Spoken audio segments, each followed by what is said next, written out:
Student, जय Hind everyone. So students, आज के वीडियो लेक्चर्स में हम लोग समझेंगे इकोनॉमिक्स का chapter number 3 which is about demand analysis. अभी तक हम लोगों ने इकोनॉमिक्स के 2 चैप्टर कंप्लीट किए हैं, जिसमें से फर्स्ट चैप्टर हमारा है introduction to micro and macro economics. Second chapter हमने डिस्कस किया था अबाउट यूटिलिटी एनालिसिस, और आज का हमारा चैप्टर है डिमांड एनालिसिस। डिमांड एनालिसिस इस चैप्टर में सबसे पहले हमें समझना है the meaning of demand. Demand का अर्थ क्या होता है। तो एक नॉर्मल पर्सन के लैंग्वेज में अगर आप डिमांड को समझते हो तो नॉर्मल पर्सन डिमांड को सिर्फ अपनी इच्छा समझता है। वो सोचता है कि किसी चीज को पाने की अगर मेरी इच्छा है, मतलब मेरी उस चीज के लिए क्या है, डिमांड है। लेकिन ऐसा नहीं होता।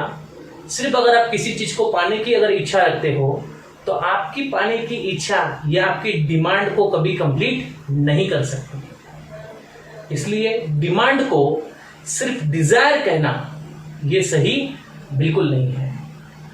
इकोनॉमिक्स में डिमांड का मीनिंग क्या है, ये तो मैंने आपको बताया एक नॉर्मल पर्सन के लैंग्वेज में कि that demand is a Dzire. लेकिन इकोनॉमिक्स में डिमांड में सिर्फ डिजायर ही नहीं होता, क्योंकि किसी वस्तु की सिर्फ इच्छा करने से कभी भी किसी पर्सन की डिमांड कंप्लीट नहीं होती। ओके, तो इकोनॉमिक्स का क्या कहना है सर डिमांड के बारे में, वो देखेंगे।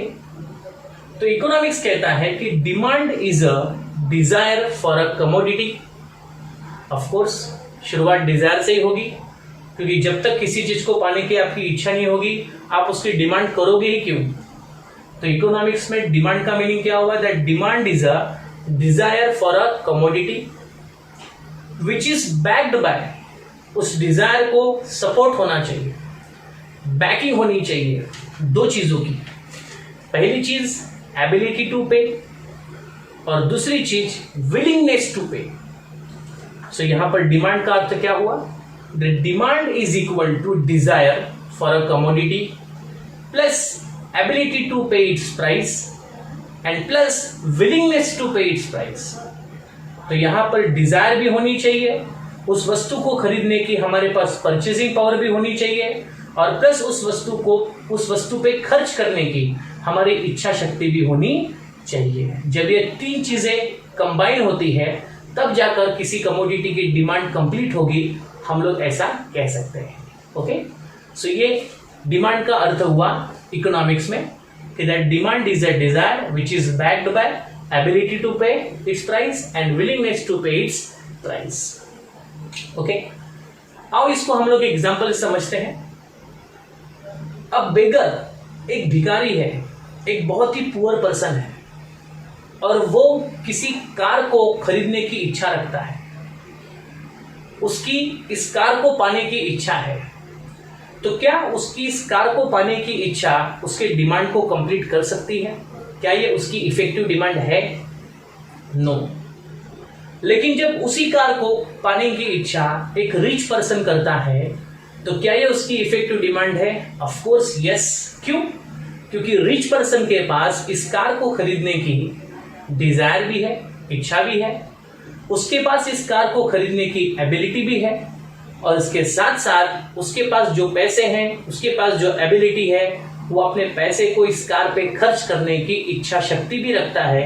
मतलब ये तीनों चीजें यहाँ पर कंबाइन होती हैं, Dzire, ability to pay and willingness to पे। जब कंबाइन होता है तो इसे हम कहेंगे effective demand. Okay, so rich person की यहाँ पर डिमांड कंप्लीट होगी, लेकिन बेगर की या पुअर की डिमांड कंप्लीट नहीं होगी, क्योंकि कंप्लीट करने के लिए इन तीनों कंडीशंस का एक ही समय पर यहाँ पर संगठित होना जरूरी है।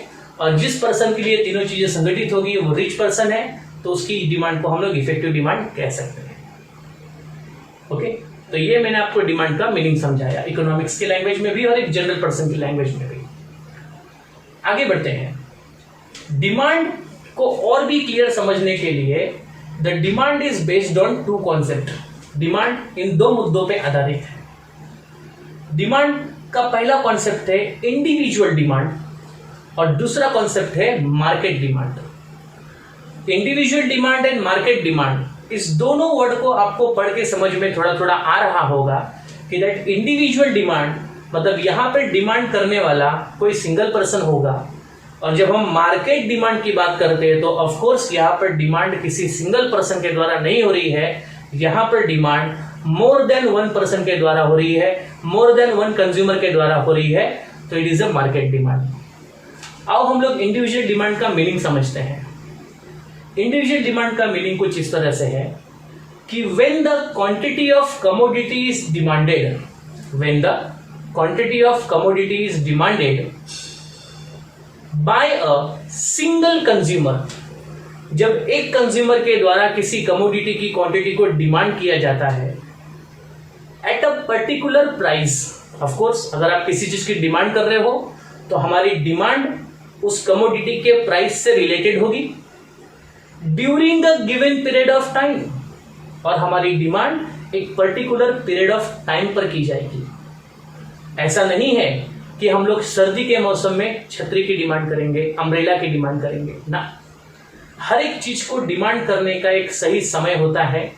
तो यहां पर इंडिविजुअल डिमांड के मीनिंग को आप समझिए कि दैट इंडिविजुअल डिमांड का मीनिंग हुआ कि when the quantity of commodity is demanded, जब किसी कमोडिटी की क्वांटिटी को डिमांड किया जा रहा है by a single person at a particular price and during a given period of time, तो उसे हम कहेंगे इंडिविजुअल डिमांड। और एक बात याद रखिए कि जब भी हम इंडिविजुअल डिमांड या मार्केट डिमांड के बारे में एक्सप्रेस करते हैं तो किसी भी टाइप की डिमांड को समझाते समय, उस डिमांड को एक्सप्रेस करते समय प्राइस और टाइम इन दोनों शब्दों का उल्लेख होना जरूरी है। We always have to express this two word, that is the price and time, because price और टाइम इन दोनों का डिमांड के साथ में रिलेशन है, इसलिए डिमांड को रिलेटिव कॉन्सेप्ट भी कहा जाता है। क्योंकि किसी भी कमोडिटी को जब हम खरीदते हैं तो उस कमोडिटी को खरीदने के पहले हम उसकी प्राइस को जानते हैं, हम उसकी कीमत पता करते हैं और उस कीमत को पता करने के बाद ही उस कमोडिटी को खरीदने का डिसीजन लेते हैं।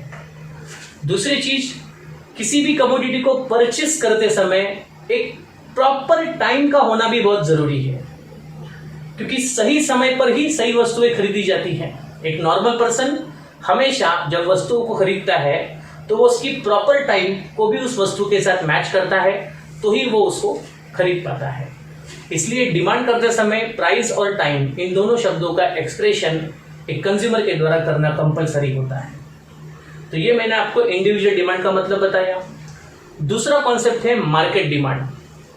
मार्केट डिमांड का मीनिंग है it is the total demand of all consumer. देखो यहां पर डिमांड नहीं है, यहां पर टोटल डिमांड है, by not a single consumer, by all consumer of a quantity of commodity. Commodity की क्वांटिटी को यहां पर डिमांड करने वाला सिंगल पर्सन नहीं है, सिंगल कंज्यूमर नहीं है, by all consumer again at a particular price and during a given period of time. जैसे कि मैंने आपको बताया कि टाइम और प्राइस के बिना हम किसी भी डिमांड को एक्सप्रेस नहीं कर सकते, तो मार्केट डिमांड में भी टाइम और प्राइस इन दोनों शब्दों का उल्लेख होना जरूरी है। तो यहां पर हम लोग ने समझा कि डिमांड का जनरल मीनिंग क्या होता है, that is demand is only desire, ये उसका जनरल मीनिंग है। लेकिन इकोनॉमिक्स में डिमांड का मतलब मैंने आपको समझाया कि that demand is a desire which is backed by ability to pay and willingness to pay its price. फिर मैंने आपको एग्जांपल दिए और मैंने अभी आपको डिमांड का कॉन्सेप्ट बताया कि दैट डिमांड के दो कॉन्सेप्ट हैं, इंडिविजुअल डिमांड और मार्केट डिमांड। ओके, तो आज के वीडियो लेक्चर्स में आपको सिर्फ डिमांड का मीनिंग मैंने समझाया है। इसको आप एक बार रिवाइज कीजिए, क्योंकि इसके जो मीनिंग है ये आपको एग्जामिनेशन में 2 मार्क्स के लिए डिफाइन या 2 मार्क्स के लिए एक्सप्लेन द कॉन्सेप्ट के रूप में पूछे जा सकते हैं। तो आप इसका रिवीजन कीजिए और उसको प्रॉपर नोटबुक में नोट डाउन कर लीजिए, जिससे कि आप लोगों का डिमांड इस चैप्टर का नोट्स तैयार होना शुरू हो जाएगा। ओके स्टूडेंट्स, नेक्स्ट लेक्चर में मैं इस चैप्टर का जो अगला प्रश्न होगा उसे डिस्कस करूंगा। तब तक के लिए बाय एवरीवन, टेक केयर, जय हिंद।